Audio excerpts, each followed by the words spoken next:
Preseason mindset, not Mike Ekeler. He's ready to go. There's no holding back at this point for Nebraska's special teams coordinator. That's next.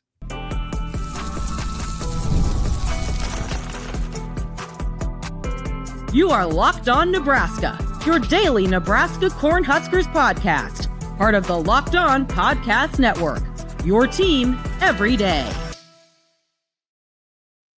Hello, and thanks for making Locked On Nebraska your first listen every day. We are free and available wherever you get podcasts and on YouTube, part of the Locked On Podcast Network, your team every day. And this episode is brought to you by Monarch Money. Take control of your finances with Monarch Money. Use the code LOCKEDONCollege at monarchmoney.com for 50% off your first year. All right. Hello, everybody. Happy Wednesday. Connor Happer here from 1620 The Zone. Mitch Sherman from The Athletic. Another day down of fall camp and another introduction to some various figures around the program. We finally got to meet the mythical Archie Wilson, or at least Mitch did. We'll talk about that a little bit later on in the show. What did something happen? Which is exciting. Don't worry, we have more for Archie Wilson. His coach, his primary special teams coach is Mike Ekeler, a guy that we've talked quite a lot about on this podcast. I think we've also created an image there. He lives up to it. He's an intense guy. He's a loud guy. If you haven't been around him at all, or maybe even since he was around in the Bo era, it's a lot of the same stuff, down to the last word at times. We'll get to that during the show as well, but he's plenty excited about Nebraska's special teams units. Yes, he is. Mike Ekeler is he's raring to go. Like, you would not think it's August. You would think that like they've been playing games for 3 or 4 weeks with the way that he gets after some of his answers. It's all high intensity. He's taken it up another level from the Mike Ekeler that we saw early in his time at Nebraska, which is now stretched out to about 6 months. So lots of insight from Eckler on different things related to the special teams. He talked about farting into a skillet. He talked about the number of I think that's it. That's totally in context. The number of starters or his philosophy on using starters versus reserves on kick units. Let's just kind of get into it with Mike and start here with him. Some sound from Tuesday on the way that Nebraska wants to play special teams. This is it right here. Aggressive. And if our players, if we go out and we make a mistake on special teams, I want you to write this: X stinks. All right? It's on me. All right? I want our guys, told them they can't make a mistake. They cannot make a mistake. The only mistake they could make is not making a full speed decision. That's it. We're going to go out, we're going to play with our damn hair on fire. And at the end of the year, when we look up, we're not going to go game by game. Some games, you get an opportunity on special teams to make a huge impact. But I know this from doing this a long time, if you try and force things on special teams, that's when you get in trouble. So you might go out there and we might return a couple punts for a touchdown. And then next game, they might kick everyone out of bounds. Don't get an opportunity. Don't get a pitch to hit, right? Same thing. But it's about executing every time you're on the field. That's why we start every meeting and break every meeting down with 1 shot, 1 kill. You got 1 play. This is not offense. You don't have 3. You're not guaranteed 3 unless you give the ball away or score, right? It's not defense, same as. You got 1 shot. So we get some baseball analogy in there. We get some military analogy in there. Eckler is, I think the best way to say it is that he's just bringing it. He talking about Ja'Cory Barney. He was asked about Ja'Cory Barney and Barney's proclamation that he's going to lead the nation in punt returns yardage this year. He said, "You respect the game by going out and playing your his A off." And that's what he does.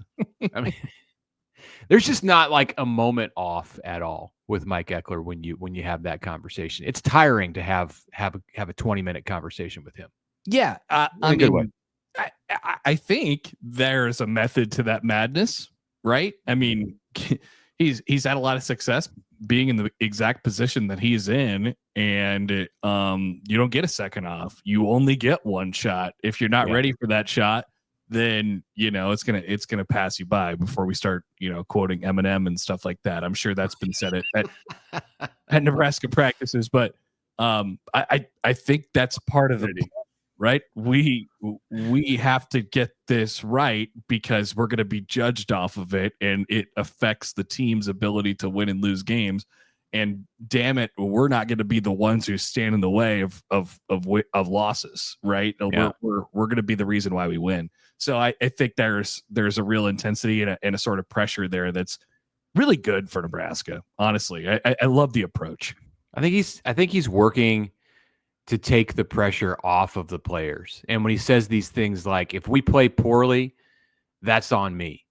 If somebody misses a kick or shanks a punt, that's on me. And then the accolades when things go well, give credit to the players. And like that's the sign of a coach who's been through this. I mean, Eck is in his 50s. This is not the same Mike Ekeler that we had at Nebraska in 2008 with his first full-time coaching gig out of Oklahoma and LSU, played at Kansas State, always had that intensity. But I think you can see maybe a difference with him now in just you could say like he's overdoing it with the accountability stuff. Like he's trying to put everything on him when clearly it needs to be in realistic way of that is it's a shared responsibility between the players and the coaches. But like to go into the season and start playing, like he's no dummy. He understands like how things have gone at Nebraska and special teams, and he knows that there probably some players out there who need to slay a few demons before they can just be confident in the way things are going to go in that part of the game. So Eckler's just trying to put it all on him. Like whatever kind of responsibility there might be on the players, the only thing they have to worry about is making a decision in the moment, like making quick, decisive decisions, if that makes any sense. Yeah. I mean, it sounds a whole heck of a lot like the things that Matt Rule was saying when he got here, and that he feels like he probably doesn't have to be repetitive about anymore.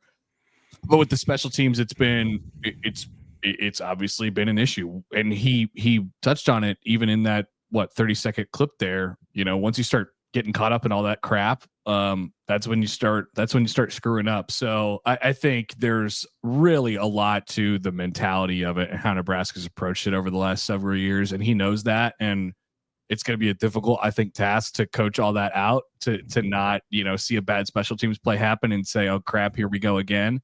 But that's going to be a process, just like it has been for the rest of the team.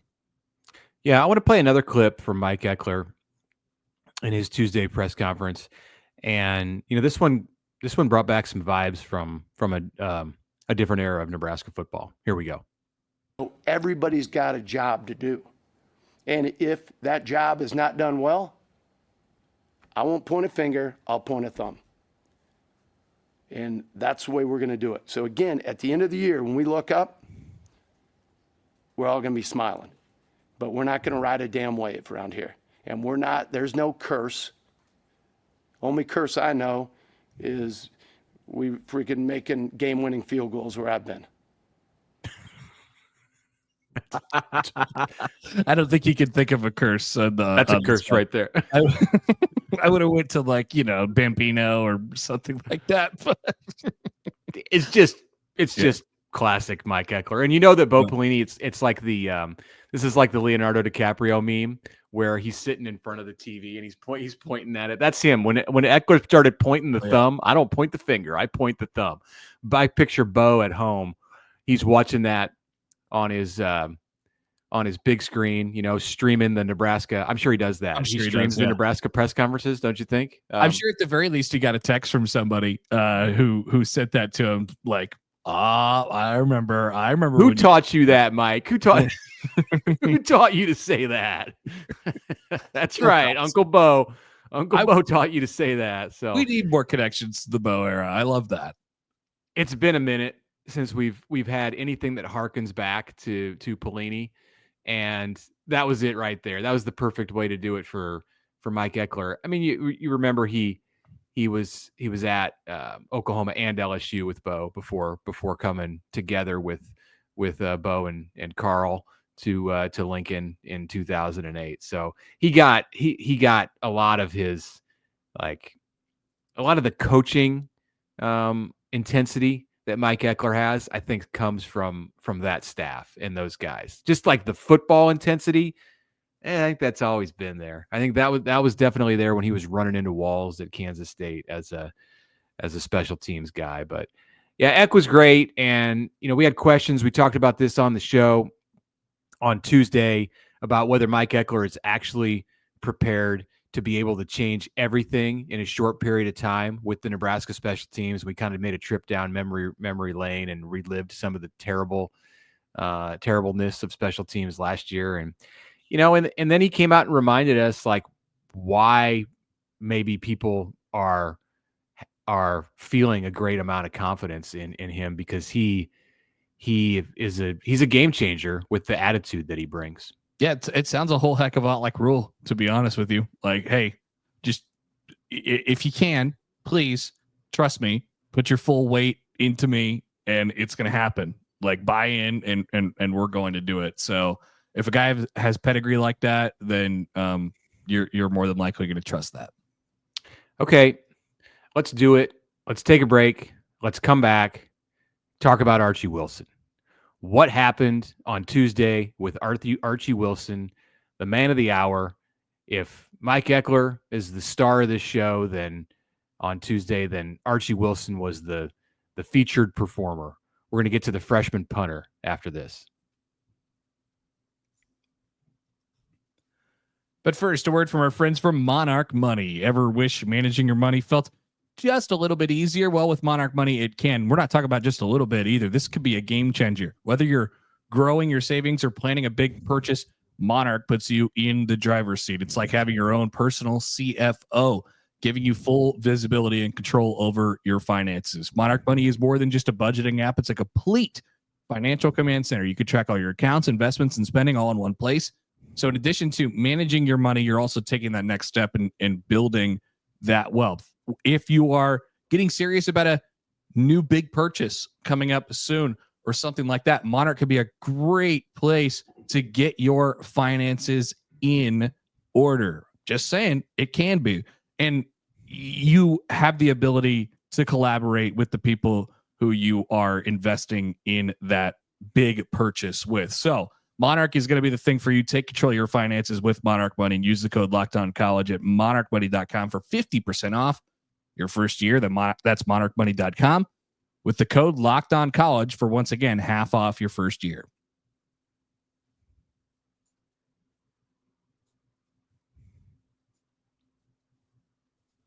Okay, also on Tuesday at Nebraska football practice, Mitch Sherman, Connor Happer with you on the Locked On Nebraska podcast. We got a glimpse of the Huskers out on the practice field. We'll talk about some of that in the next segment, our observations, what the takeaways were as the Huskers get to the midpoint in this final week of preseason camp. Next week is a dry run of game week, and then the real thing is here starting a week from Friday. Huskers, of course, open August 28th at Arrowhead Stadium. And when they go back to punt the football, Archie Wilson, the true freshman from Melbourne, Australia, or the Melbourne area in Australia, will be taking the snaps, and he'll be rolling perhaps to his left, maybe to his right. We don't know, because he can kick with both feet. And we got a look at him. He wasn't punting during the period of practice that Nebraska had open to the media, but he did do some kicking. He did a little throwing too. Yes. Yeah. He can throw, he can sing. That was discussed on Tuesday. Rule has already mentioned that Archie Wilson is amazing. He's the favorite. He makes punting Rule's favorite part of practice to watch. He is the most interesting man in the world. That was backed up on Tuesday by special teams coordinator Mike Ekeler. And then we got to hear from Archie himself. Great personality, very interesting story in how he got to Nebraska. Eckler actually had plans to make Wilson the next Tennessee punter as a replacement for Jackson Ross. But then Eckler got the job at Nebraska, and ProKick, the agency that trains and farms out the punters in Australia, sent Archie Wilson to Lincoln, Nebraska. He said one day he woke up and went into ProKick, and the head coach there said, "Archie, you're going to Nebraska." And Archie said, "All right, sounds great." I don't know what that is. Awesome. That's how it works. I in the land suppose down the under. difference from his perspective and going to Tennessee from Nebraska, like, what's the difference? What would Probably you? What difference would you know? Now, like, I mean, there is. What's the difference for me from going to Melbourne to Canberra? I don't know. I have no idea. Whatever, take me there. It's Australia. Let's go. Yeah. So it was all very nice. It was all very nice hearing from Archie Wilson until some jackass had to go and ask him about the difficulty of leaving his family halfway around the globe. Yeah. So if you follow Husker football on a daily basis, you may have seen the video of young Archie with his bubbly personality, man of the hour, all these things, kind of commands the room, right? Happy to answer any question. And then some guy asks him about the emotions that he feels leaving his family. And then we got a video of him crying in front of everyone. And guess who asked the question? Of course, this guy. It was me. Look, I mean, it seemed totally innocent at the time. Rule and Eckler had both talked about Archie and the sacrifice that he made and just how much he cared about his family. So I suppose in hindsight, you could presume that he might be affected in some way by answering a question about that. I did not think it was going to go in that direction. I am saying this as the father of someone who will be dropping off my daughter at college on Friday of this week. So I kind of know in Australia, not in a foreign country. It is definitely not in a foreign country. It's not halfway around the world. That is correct. The similarities stop there. In fact, there's very little similarity at all because I'm not the child who's going away to college. I'm just the one sending a child away, not so far away, but I'm sending a child to college. She will be out of the house. Let's put it that way. Uh-huh. So when and we're not going to play the video, you can find it out there on the internet. When the smile started to turn upside down into a frown, and I saw the eyes get wide right after the question was asked, I was immediately like, no. Don't do that, please. And then he put his head down on the podium and was like sobbing, and the whole thing went into slow motion mode for me. Yeah. Like it felt like the next 10 seconds took 4 minutes. I was kind of mortified by the whole thing and felt very bad. He got through the answer. He composed himself. He said some stuff about how much he loved his mom and dad and his two brothers, and that was really hard for him to have to be away from them, and he missed them, but they were going to be able to see him play. I heard none of that. I heard none of that in the moment. Mm-hmm. I was just sitting there like, oh, what did I do? And he bounced back too, afterwards, like he just, he kind of just continued on. So that's good, but that was that was the end of the interview. Like Keith Mann, Nebraska's media relations director, came up and he ended it right there. And mm-hmm. Archie, like, I don't know that it really could have continued. Fortunately, it was a question that was like 10 minutes into the interview, and it was probably about to wrap up anyway. But I'll just say it again. I'm sorry. I'm sorry that I brought that on him. I told Susan Elza, Nebraska's chief of staff, to please let Archie know that I was sorry. I told Keith. I told Matt Rule. I didn't get to talk to Archie because he immediately went out and did more interviews, and I could see him as I was leaving, and he seemed to be fine. Like he had wiped the tears away, everything was good. Like he was joking around back to like the normal jovial self. So I don't think we scarred him by creating this moment in front of like 70 Nebraska media people, 15 TV cameras, whatever, live stream. That was my worry in the moment, was like he was never going to want to like do anything public again. But I don't think that's the case at all. And actually, like, did you see the outpouring of support that this created? I saw Hail Varsity put together like a smorgasbord of responses with so many people reaching out to Archie to tell him, your family, we're your family away from home. We love you. All this stuff. Like we're going to make you feel welcome. We got your back. It was pretty cool. And not to minimize, but like, is not the first person that this has ever been the case for.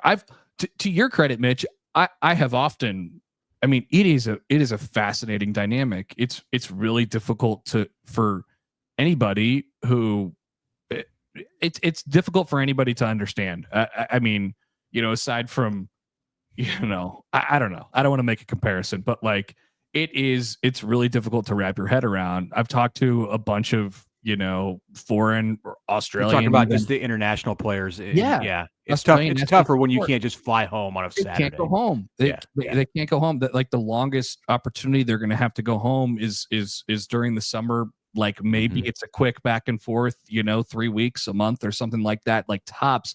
But, these days in college football, there's no time off. You have to keep going, and they want you on campus sort of all the time. And so it's when you agree to do this and when you leave, it probably doesn't quite hit you that I'm not going home for 4 years or maybe longer, and then all of a sudden you're like, whoa, hang on, what is this? So it's a crazy dynamic. It's a crazy leap of faith, I think. And that I'm glad you asked it, because it's something that needs to be probably appreciated a little bit more. Both of the coaches who talked about Archie brought up this dynamic. So it seemed like a normal thing to ask. And, I put myself in his shoes, and I went to college a long time ago, and I was 45 minutes or an hour from home when I was in school. And you remember, I remember, there were those moments where you just kind of want to be at home. And in my case, if I really needed to, I could get in the car and go and, have lunch or dinner with my mom or dad. And he cannot do that. Now he's going to get to see them. This is kind of a heartwarming anecdote to this or addendum. He's going to get to see them for a whole bunch of the early season games. And I'm going to write about this tomorrow, about Archie in general, but this will be a piece of it. And we'll have some details on his family's travels to the United States to watch him play, starting at Arrowhead Stadium. Yeah, which I want to get to that clip in a second, but like, it's a real like I remember talking with Jazz Shelley about this a lot during her time here, and I would Aussie. How's your family doing? What and she was here for all of COVID too, and she's like, well, I haven't been home in two plus years. They came and visit when they could, and it's hard because it's expensive, and they have to be here for a month at a time, and they got to find a place to stay and all that stuff. So it's a crazy different dynamic. But yes, his first game will be at Arrowhead Stadium. You think about like Keisei Tominaga and his family, and just like the emotions that brought up when remember seeing walking past, and his mom and dad, his gigantic dad. His small mom at PBA when Casey would go out and play, and just what it meant to them and to him and to Fred Hoiberg and all of their teammates for them to be in the stands, to be able to see him play, because he's a world away from home. So all right, let's hear from Archie himself and what he had to say about playing his first ever football game in 2 weeks at Arrowhead Stadium. What are you anticipating in terms of just how that first football game is going to go for you, given the setting and given your background? I'm really excited. I don't normally get too nervous when it comes to things. This is a whole different level, but I'm more excited. The huge crowd, Arrowhead, Thursday night. It doesn't get much bigger, and I'm excited to go out there. Ideally, I don't have to punt much if our offense is doing well, but if they they do need me to come on the field, I'm really excited to go out there and kick some. So a question that I just thought of, and I don't know if this was talked about in the interview because I haven't watched the whole thing yet. Like, does he watch football? Does he care? Yeah. About, okay. Does he like love football? Does he know about the Chiefs and all that stuff?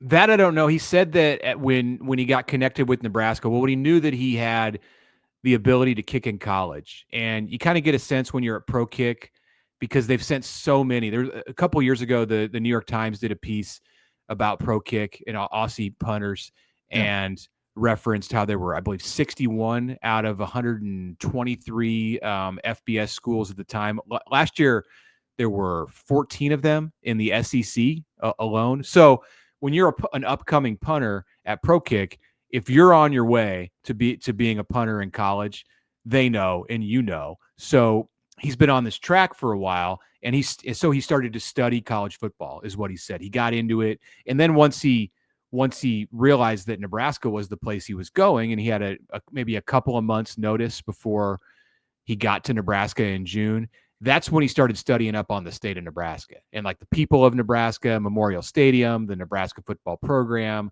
the city of Lincoln. So he's done his homework for sure. This is not just like a guy showing up and saying, I don't understand what football is. And you can even hear it in his answer there when he says, this is a remedial thing for us who have watched football for decades. But he says, I hope I don't have to punt. Yeah. I hope the offense does their job and stays on the field. And I can be over there and not have to punt. Like, so I think he understands the game. Now, does he get everything? No. Like, is he gonna be wowed by the speed of the game when he's standing on the sideline in the first quarter? Probably. But they've sent live rushes at him. Rule, when they were not in pads during the OTAs in June, they really ramped up like as best they could in that setting, what it was like to punt. And then as recently as Monday in camp, when Nebraska was in full pads, they sent a live rush at him just so he would be able to get a look at what it's going to be like in 2 weeks. I think he'll be ready. Yeah. I mean, is he going to go make a bunch of tackles? Probably not. He's going to have to be ready one way or the other. So what a great story. I'm looking forward to following that one the rest of the year. All right. There was also an open viewing period of practice yesterday. Mitch was there. We'll have his thoughts and more on the other side on the Locked On Nebraska podcast.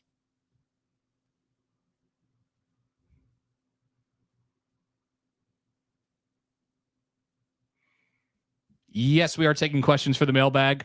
We will get to that show on Friday. Send those in. We expect it to continue to get more and more populated as we get closer and closer to the season. Questions.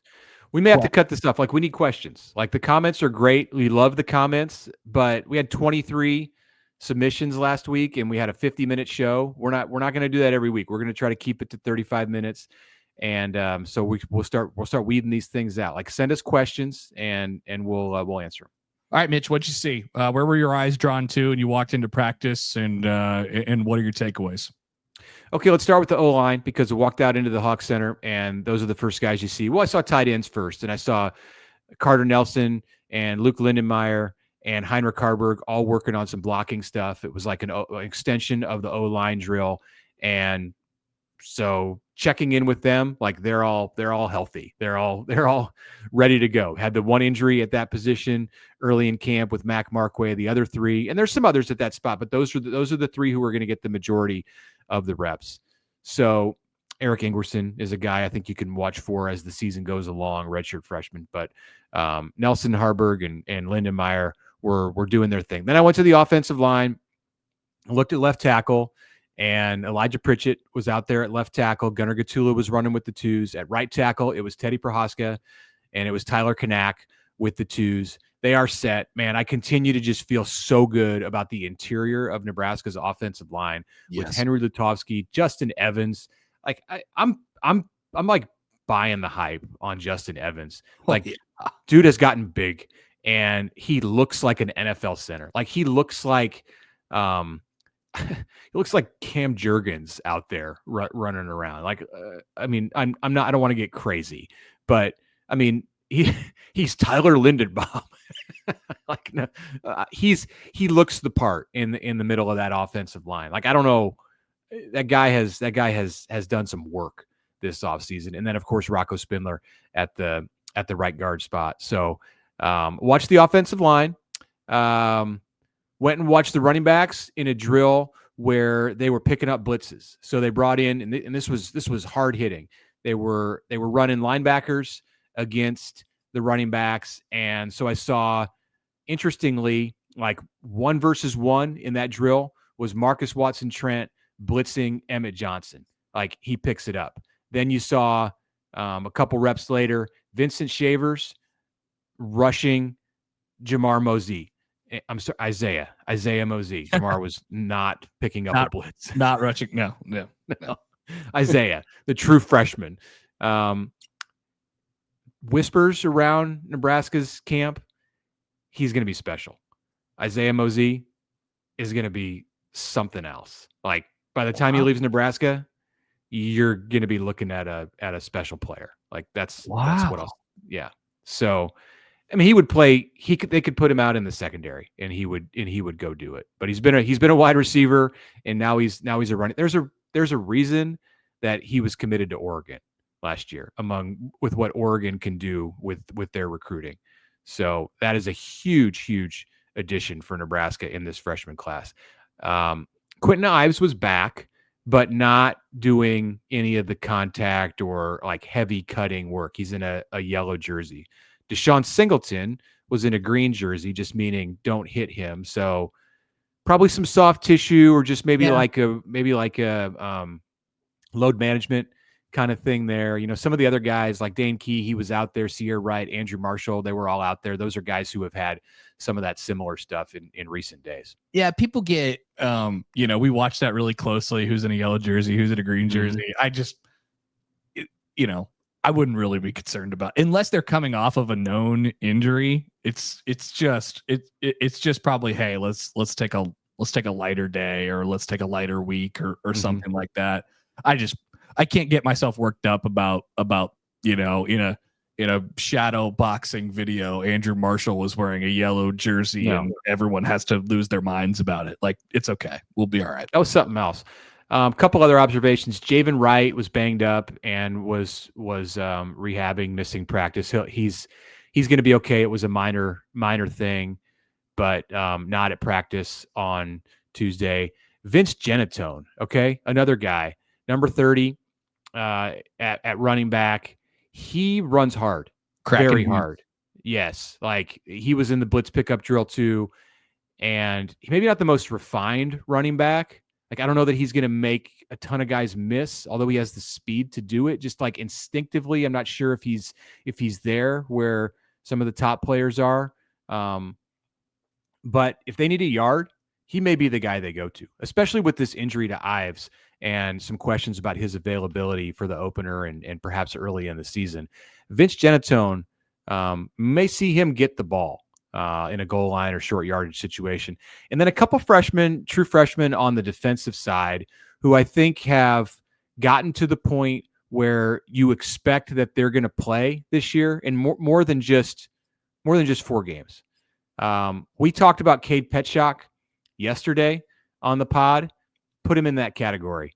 Like, in the D-line rotation, he's going to play like a lot or a fair amount. I mean, he might play 12 snaps in a game, but they need those 12 snaps, and it's not just going to be 4 games. And then Dawson Merritt at inside linebacker. He's out there and he looks good. Like, body looks good, size looks good, does not look like a true freshman. So this is an former Alabama commit. Talk about Mosey on the offensive side, an Oregon commit who flipped to Nebraska. Dawson Merritt is an Alabama commit who flipped to Nebraska. And yeah, he's got the goods. So I think you'll see him in a lot of games. Wow. First I've really heard of that this fall. I mean, we kind of, he's a guy who's kind of coming off of an injury and getting right and stuff like that. So that is great news that he is really, come on this fall for Nebraska. That's an interesting storyline to follow, because that's a dynamic, potential dynamic playmaker they have there. One other guy to watch in the secondary is Jameer Khan. Not somebody that we've heard a lot about, but the transfer from an FCS school, Southern Illinois. Yes, I believe that's right. Okay. kind of like a jack of all trades, like somebody they could throw in there at the nickel. Maybe I think he's more of a corner than he is a safety, but like without Bly Hill and with Donovan Jones getting reps at the safety spot, like Jameer Khan's somebody that we haven't heard much about in camp, but he's the reps that he's taken and with the units that he's playing with, I expect to see him playing football this early this season. All right, so more options continue to present themselves here in camp, which is only good things for Nebraska. No doubt about that. Okay. Also, final one. I'm looking at my notes here. Sure, give us many. One more. Jalen George is back. He has dealt with some injuries himself through his first months at Nebraska. Gabe Moore is not. Gabe Moore is still working back, was in a yellow jersey, but Jalen George was in the normal defensive colors, and which were white, and he was good to go. So I talked about Petchak as a guy who's going to be a depth piece who plays on the defensive line. I think Jalen George, East Tennessee State transfer, is also going to be in that role. And that's a little bit more in the category of you need him. So yeah, big body. Yeah. You need him to be a player for them this year, but good thing that he's coming back. All right. That is it for us today. A full episode, and we're back with another one tomorrow. Thanks for making Locked On Nebraska your first listen today. For your second listen, check out the Portal Show with Brian Smith. He's got you covered both on YouTube or wherever you get your podcasts.